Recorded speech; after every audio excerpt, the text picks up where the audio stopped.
Manuel Barroso.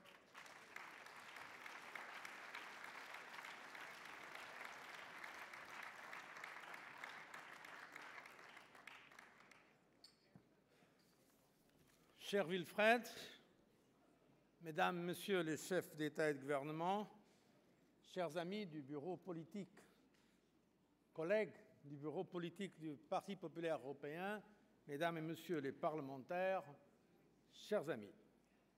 Tout d'abord, un grand merci au président Sarkozy, à l'UMP, pour nous accueillir ici à Marseille. Nous voici, une fois encore, réunis à la veille d'une réunion cruciale pour l'avenir de l'Union européenne. Conseil européen qui commence ce soir à Bruxelles. Et le message qu'au nom de la Commission européenne, je vais porter à ce Conseil européen, que je vais transmettre à tous les chefs d'État et de gouvernement d'Europe, est le suivant. Cette fois-ci, ils doivent dire non pas ce qu'ils ne peuvent pas faire, mais ce qu'ils vont faire pour l'Europe. Ils doivent montrer non seulement les problèmes nationaux que nous respectons, mais surtout apporter des solutions européennes. Le monde entier nous regarde. Le monde entier ne veut plus entendre différentes réserves, différents problèmes nationaux, il veut entendre une solution européenne. Parce qu'au fond de cette crise de l'euro, ou de la stabilité financière dans l'euro, pour être plus exact, ce qu'il y a, c'est une crise de confiance. C'est une question politique fondamentale. L'essentiel, c'est de démontrer à nos citoyens, mais aussi à nos partenaires dans le monde, aux investisseurs en général, que l'euro est irréversible, que nous sommes tous derrière notre monnaie commune, qui est la monnaie de l'Union européenne, que c'est l'euro. Garantir cette irréversibilité de l'euro. C'est pourquoi, oui, nous devons appuyer plus de discipline, plus de convergence. C'est pourquoi, oui, nous devons renforcer notre gouvernance. C'est pourquoi, oui, il faut montrer de façon concrète, déterminée, cette volonté commune pour l'euro. Notre objectif commun au PPE et aussi à la Commission européenne a toujours été très clair. Nous devons sortir non seulement plus forts, mais aussi plus unis de cette crise. Alors que tous les indicateurs économiques sont au rouge, le chômage en hausse, les risques de récession réels, nous devons en finir avec les incertitudes et renouer enfin avec la confiance. Nous ne pouvons plus laisser le temps jouer contre l'Europe. La feuille de route que la Commission européenne a présentée est très précise. S'attaquer à la gravité de la situation actuelle, si nécessaire avec des mesures d'émergence, et elles sont nécessaires, mais aussi travailler pour consolider notre union en complétant l'union monétaire avec une véritable union économique et renforcer la gouvernance de l'euro en renforçant dans l'ensemble notre Union européenne. L'urgence, c'est de répondre à la gravité de la situation actuelle. C'est cela que nos citoyens attendent de nous, des réponses convaincantes qui leur donnent des perspectives d'avenir. Donc il s'agit de recréer les conditions pour générer une croissance durable, équitable, créatrice d'emplois. Mais pour avoir la croissance, nous avons besoin de la confiance. Et on n'aura pas la confiance sans le retour à la stabilité financière, sans le retour à l'équilibre budgétaire, sans la mise en œuvre de réformes structurelles, sans la réduction des divergences entre nos économies, notamment en termes de compétitivité. Et donc nous avons devoir montrer le courage de dire parfois les choses qui ne sont pas les plus agréables. Les efforts pour la consolidation budgétaire, les efforts pour les réformes structurelles. Rappelons le besoin d'augmenter notre compétitivité. Et là, je ne peux que me réjouir. Tout récemment, nos amis en Espagne, en Pologne, le Premier ministre Tusk a été renouvelé comme Premier ministre avec un programme d'exigence. Le futur Premier ministre Rajoy a gagné les élections en Espagne en disant la vérité aux Espagnols. Donc ça montre que la vérité Ce n'est pas vrai, contrairement à ce qu'on dit parfois, que pour gagner les élections, il ne faut pas dire la vérité. Je crois que nos concitoyens sont prêts à comprendre la réalité, la difficulté du moment actuel.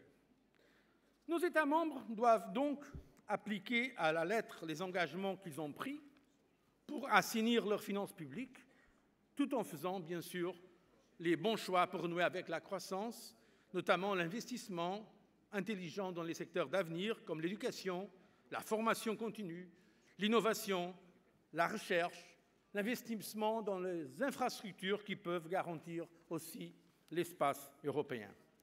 Et il s'agit aussi de soutenir nos États membres les plus vulnérables et les plus exposés, car, rappelons-le, nous sommes pour une union de stabilité, en même temps nous sommes pour une union de solidarité. Et c'est pourquoi il nous faut compléter et consolider notre union monétaire par une véritable union économique. Il est évident que sans une gouvernance économique forte de la zone euro, il sera difficile de maintenir une monnaie commune. Nous avons déjà bien progressé dans ce sens, notamment, nous avons approuvé ce que dans le jargon de Bruxelles on appelle le six-pack, c'est-à-dire 6 propositions législatives de la Commission pour renforcer le pacte de stabilité et de croissance. Et là, je veux remercier Joseph Daul. Le travail remarquable du groupe du PPE. Sans le PPE, on n'aurait pas eu ce renforcement du pacte de stabilité et de croissance. Le 13 décembre, ce nouveau pacte va entrer en vigueur. Vous pouvez compter sur la Commission pour appliquer cette nouvelle discipline. Nous avons la volonté ferme de traduire dans la réalité tous les engagements qui ont été pris par nos États membres. Mais nous avons encore montré qu'on peut aller plus loin. C'est pourquoi nous avons présenté le 23 novembre d'autres propositions. Il ne s'agit pas, comme certains voudraient le faire croire, d'une sorte de dictature de Bruxelles sur les budgets nationaux. Soyons clairs, les parlements nationaux décident les budgets nationaux. Mais en même temps, il faut reconnaître, et c'est d'ailleurs dans le traité actuel, que la politique économique de chacun de nos États membres aujourd'hui est un sujet d'intérêt commun européen, car il y a une véritable interdépendance. Donc il revient aussi à l'échelon européen de s'assurer de la cohérence d'ensemble et de la bonne mise en œuvre de nos règles communes. Ce n'est pas une dictature de Bruxelles, c'est au contraire la responsabilité démocratique partagée. Certains disent, mais la souveraineté, chers amis, si on ne construit pas en complément de nos démocraties nationales une démocratie européenne, la véritable souveraineté, la souveraineté matérielle sera la souveraineté des marchés, c'est la souveraineté des opérateurs sans aucun type de contrôle, c'est la souveraineté réelle des marchés contre la souveraineté européenne et des citoyens européens. Donc oui à la souveraineté, mais à la souveraineté partagée. En Europe, si on veut affirmer l'intérêt national de chacun de nos États membres, il nous faut comprendre et accepter qu'on doit besoin d'exercer cette souveraineté de façon partagée. Dans le monde du XXIe siècle, dans le monde où on assiste à cette globalisation, seulement une Europe souveraine et forte pourra faire valoir les intérêts et les valeurs qui sont chers à tous nos citoyens et nos citoyennes.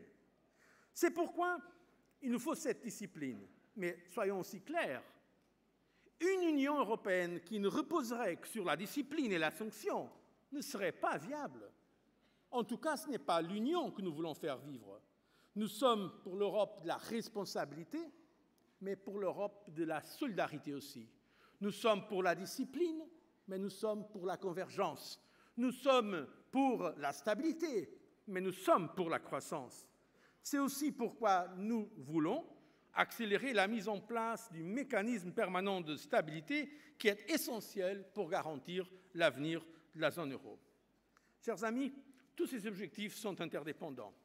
Et au-delà de l'urgence de la crise actuelle, ils tracent la voie vers une Europe mieux équilibrée entre ces principes. Beaucoup peut déjà être fait sur la base du traité actuel, et nous devons le faire. Les défis auxquels nous sommes confrontés n'ont jamais été aussi grands. C'est maintenant que nous devons y répondre, dans l'urgence et avec les instruments dont nous disposons. Toutefois, nous devons, si nécessaire, être ouverts aller plus loin, c'est-à-dire ouvert à une révision du traité si, et là je dois souligner ceci, si nos États membres peuvent garantir qu'ils sont en mesure d'approuver et de faire ratifier les modifications dans les traités. Car il est très important d'être clair là-dessus. Un processus de révision des traités, c'est toujours, même si on veut le faire de façon très ciblée, un procès complexe. Donc c'est la responsabilité des États membres. Ce sont eux qui ont le droit de faire ou non des nouveaux traités. Et nous pouvons soutenir cet effort si vraiment ils croient que c'est nécessaire pour aller plus loin. Si nos pays sont prêts à les garantir, je pourrais dire, bien sûr, oui à une révision des traités. Oui à une révision, mais dans le respect de certains principes. Oui à une révision, si c'est pour affirmer que l'euro est irréversible et que notre volonté commune de le défendre est inébranlable. Oui, si c'est pour aller vers plus d'intégration européenne et non pas vers la fragmentation de nos acquis, notamment la fragmentation du marché intérieur qui est la base sur laquelle repose la construction européenne. Oui à la révision si c'est pour renforcer notre cohérence et notre unité et non pas pour créer de nouvelles lignes de fracture entre nous. Oui à la révision si c'est pour renforcer notre union dans le respect de ses institutions communautaires et de la méthode communautaire.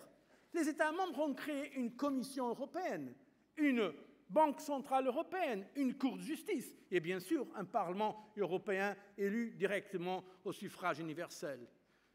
C'est précisément pour garantir cette cohérence de l'ensemble que nous avons, et ça c'est innovateur en Europe, des institutions communautaires ou supranationales.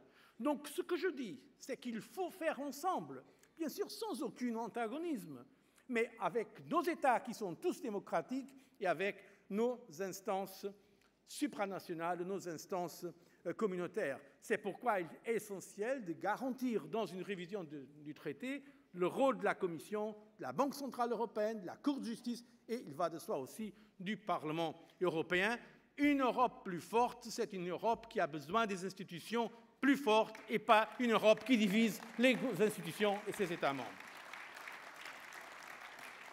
Donc je crois que dans ces conditions, nous pouvons trouver un consensus ce soir et demain matin. Une Europe plus stable, plus responsable, plus solidaire et plus forte. Une Europe laquelle nous devons être fiers. Et comme je l'ai dit récemment au Parlement européen, je crois que ce qu'il nous faut maintenant en Europe, c'est un sursaut de dignité. Je me sens, je l'ai dit, un peu blessé quand je vois certains suggérer que l'Europe doit aller dans le monde demander de l'aide aux autres, des autres qui, en termes de revenus per capita, en termes de développement, sont bien derrière nous. Ce que nous devons faire, c'est mettre notre maison en ordre. Si nous rétablissons les conditions de confiance en Europe, nous n'avons pas à demander l'aide aux autres. L'investissement viendra lorsqu'il y aura les conditions de gouvernance dont nous avons besoin. Donc j'appelle à ce sursaut de fierté européenne. Nous n'avons pas à nous excuser d'avoir des démocraties. Nous n'avons pas à nous excuser d'avoir l'économie sociale de marché. Nous n'avons pas à nous excuser d'avoir ce grand projet de paix, de liberté et de solidarité qu'est l'Europe, l'Union européenne. Je crois que nous pouvons en être fiers. Et s'il y a la volonté politique, avec le droit européen, avec les institutions européennes, et avec la volonté politique derrière ce grand projet, je crois que nous pouvons gagner et aller de l'avant dans ce grand projet de paix et de solidarité que c'est notre Europe. Je vous remercie pour votre attention.